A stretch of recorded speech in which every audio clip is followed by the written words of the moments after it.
Hello friends, welcome to easy சமையலர். இன்றைக்கி நம்ம வீடியோவில் என்ன பார்க்க போகிறோம்னா, ஈஸியாகவும் டேஸ்ட்டாகவும் முள்ளங்கி சாம்பார் எப்படி வைக்கலாங்கிறத பார்க்கலாம் வாங்க. அதுக்கு முன்னாடி சப்ஸ்கிரைப் பண்ண எல்லாத்துக்கும் ரொம்ப தேங்க்ஸ். சப்ஸ்கிரைப் பண்ணவங்க மறக்காமல் சேனல் சப்ஸ்கிரைப் பண்ணிடுங்க.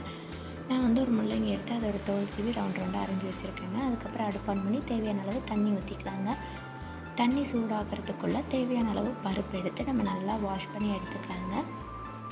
ஒரு 4-5 டைம் வாஷ் பண்ணி எடுத்துக்கிட்டால் நல்லதுங்க. ஏன்னா தூசி அந்த மாதிரி இருந்தாலும் நம்ம வாஷ் பண்ணும்போது அதெல்லாம் ரிமூவ் ஆகிடுங்க.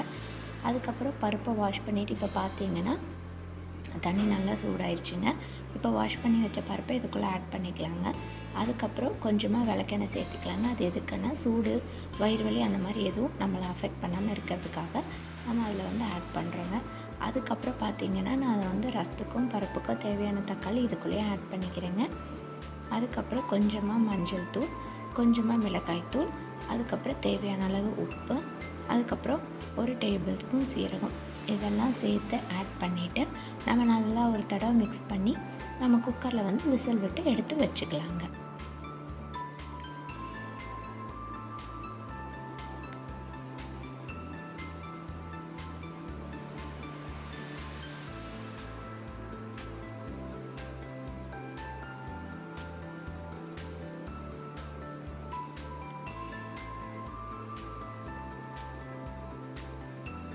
இப்போ பார்க்கலாங்க, விசில் இறங்கிடுச்சு. பருப்பு எப்படி வெந்திருக்குங்கிறத பார்க்கலாங்க.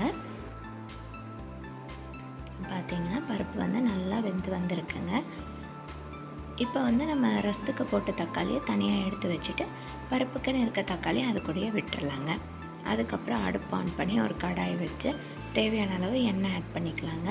எண்ணெய் நல்லா சூடானதுக்கப்புறம் கடுகு அதில் போட்டு அது நல்லா பொரிஞ்சதுக்கப்புறம் நான் வந்து சின்ன வெங்காயமும் பூண்டும் அரைஞ்சி வச்சுருக்கேங்க. அதையும் இது கூட ஆட் பண்ணிக்கலாங்க. நீங்கள் இந்த ரெசிபி உங்கள் வீட்டில் கண்டிப்பாக ட்ரை பண்ணி பாருங்கள். எல்லாத்துக்கும் ரொம்ப பிடிக்கும். டேஸ்ட்டும் ரொம்ப அல்டிமேட்டாக இருக்குங்க. இப்போ பார்த்தீங்கன்னா வெங்காயம் நல்லா வதங்கிடுச்சு. நான் ஒரு தக்காளி எடுத்து பொடியை அரைஞ்சி வச்சுருக்கேங்க. அதையும் இது கூட ஆட் பண்ணிக்கலாங்க. நம்ம பருப்பு விசில் விடும்போது முள்ளங்கியும் சேர்த்து போட்டு விசில் விட்டு அவ்வளோக்கா நல்லா இருக்காதுங்க.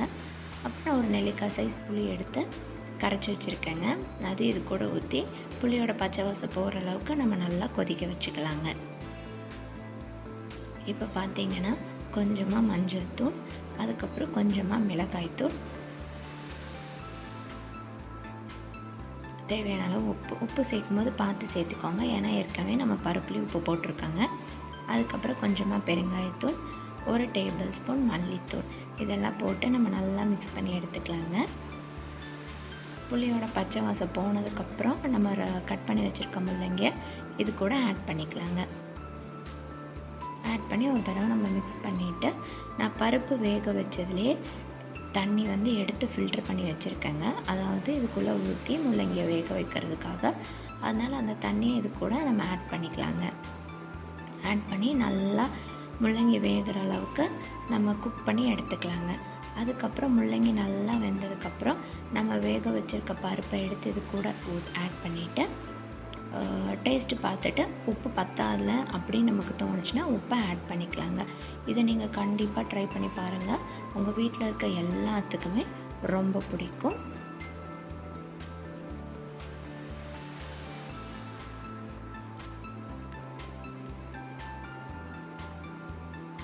அவ்வளோதாங்க, ரெசிபி ரெடிங்க. நீங்கள் ட்ரை பண்ணி பார்த்துட்டு எப்படி இருக்குங்கிறத கமெண்ட் பாக்ஸில் ஷேர் பண்ணுங்கள். தேங்க்யூ ஃபார் வாட்சிங்.